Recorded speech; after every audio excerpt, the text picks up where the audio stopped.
ডিভোর্সের ১১ মাস পর আমার প্রাক্তন স্বামী রাজীব আমাকে কল করেছে। রাত প্রায় ১:৩০। বালিশের পাশে ফোন বেজে উঠতেই আমার ঘুম ভেঙে যায়। হাতড়ে ফোনটা হাতে নিয়ে দেখি চিরচেনা নাম্বারটি জ্বলজ্বল করছে। কলটা রিসিভ করব কিনা ভাবছি। ফোনটা হাতে নিয়ে ভাবতে ভাবতেই কলটা কেটে গেল। হঠাৎ এতগুলো মাস পর সে আমাকে কল করলো কেন সেটাই ভাবছি। তার তো এখন বউ নিয়ে ভালোই থাকার কথা। এমন অবস্থায় বউ রেখে প্রাক্তনকে কল দিয়েছে সে। তারা একসাথে কতটা ভালো আছে সেটা জানাতেই কি তবে কল দিয়েছে রাজীব? একটা দীর্ঘ নিঃশ্বাস এলো ভেতর থেকে। ফোনটা আবার বালিশের পাশে রেখে শুয়ে পড়লাম। মিনিট ২ পর আবার ফোনটা বেজে উঠল। চোখের ওপর হাত রেখে শুয়েছিলাম। ফোনটা আবার বাজতেই চোখের ওপর থেকে হাত নামিয়ে আগ্রহ নিয়ে ফোনটা হাতে নিতেই দেখি বাবা কল দিয়েছে। এত রাতে বাবা কেন কল করেছে? কলটা তাড়াতাড়ি রিসিভ করলাম। আসসালামু আলাইকুম বাবা। ওয়ালাইকুম সালাম। রে মা, ঘুমিয়েছিলি? হ্যাঁ বাবা, রাত তো অনেক। এত রাতে কল দিলেন যে? বাসায় কিছু হয়েছে? না রে মা, খারাপ স্বপ্ন দেখে কেমন যেন লাগছিল, তাই তো এত রাতে কল দিলাম। বাড়ি আসবি কবে মা? বাবা, আমার তো সাপ্তাহিক ছুটি ছাড়া ছুটি নেই। আমি বৃহস্পতিবারে আসতে চেষ্টা করব। হ্যাঁ মা, একটু দেখ আসা যায় কি না। বাবার সাথে কথা বলার সময় রাজীব ২ থেকে ৩ বার কল দিয়েছে। বাবার সাথে কথা বলা শেষ করে তাকে কল ব্যাক করলাম। এত রাতে এতদিন পর কল দেওয়ার কারণটা না জানলেই চলছে না। রিং হতেই কলটা রিসিভ হয়ে গেল। হয়তো কলের অপেক্ষায় ছিল রাজীব। আসসালামু আলাইকুম। ওয়ালাইকুম আসসালাম। ইভা? জি বলুন। এতদিন পর এত রাতে কল দেওয়ার কারণটা ঠিক বুঝলাম না। আমি তোমাকে মিস করছি ইভা। আপনার স্ত্রী আছে রাজীব সাহেব। আজকে যা ভুল করেছেন এই ভুলটা দ্বিতীয়বার করবেন না দয়া করে। আমি তোমার সাথে অন্যায় করেছি। আমি সেটা এখন হাড়ে হাড়ে বুঝতে পারছি। সময় হলে মানুষ সঠিকটা বোঝে।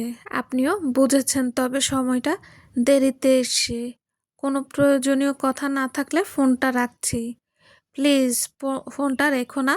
শুনুন, আপনার এখন স্ত্রী আছে। কোনো মেয়েই তার স্বামীকে অন্য মেয়ের সাথে সহ্য করতে পারে না।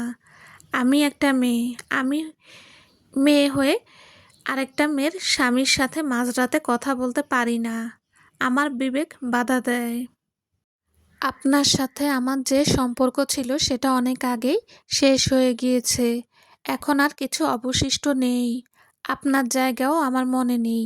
শুধু শুধু আপনি আমাকে মনে রেখে, অতীত মনে রেখে নিজে কষ্ট পাবেন না, আর আপনার বর্তমান স্ত্রীকেও কষ্ট দেবেন না। যার ভাগ্য যা থাকবে সে সেটাই পাবে। আমি নিজের ভুল বুঝতে পেরেছি ইভা। আরেকটা বার ফিরে আসা যায় না। আমি কথা দিচ্ছি আমি আগের মতো আর কখনো হব না। এরকম কথা কখনো চিন্তাও আনবেন না। আমার উচিত হচ্ছে না এতক্ষণ আপনার সাথে কথা বলা। আপনার স্ত্রীকে ভালো রাখার চেষ্টা করবেন।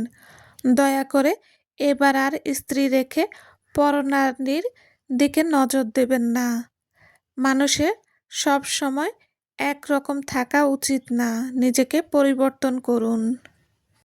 আমি থাকতে আপনি আপনার এখনকার স্ত্রীর ভালোবাসায় মজেছিলেন। তখন সে দূরে ছিল বলেই হয়তো আপনি তাকে পাওয়ার জন্য এত মরিয়া হয়ে উঠেছিলেন। আপনার স্বপ্নের মানুষটা এখন আপনার সাথে। তাকে ভালো রাখুন। অন্যদিকে আর নজর দেবেন না। হয়তো আপনার সংসারে সমস্যা হয়েছে জন্য আমাকে ফোন দিয়েছেন।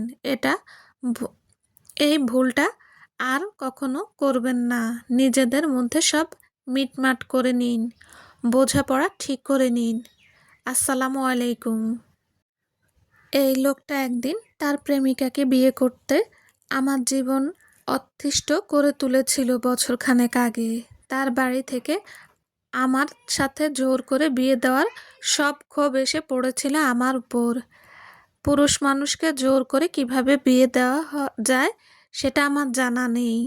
বিয়ের পরের 2টা বছর আমাকে কি না সহ্য করতে হয়েছে, তবুও এই লোকটা আমার প্রতি কখনো ভালোবাসার নজরে তাকায়নি।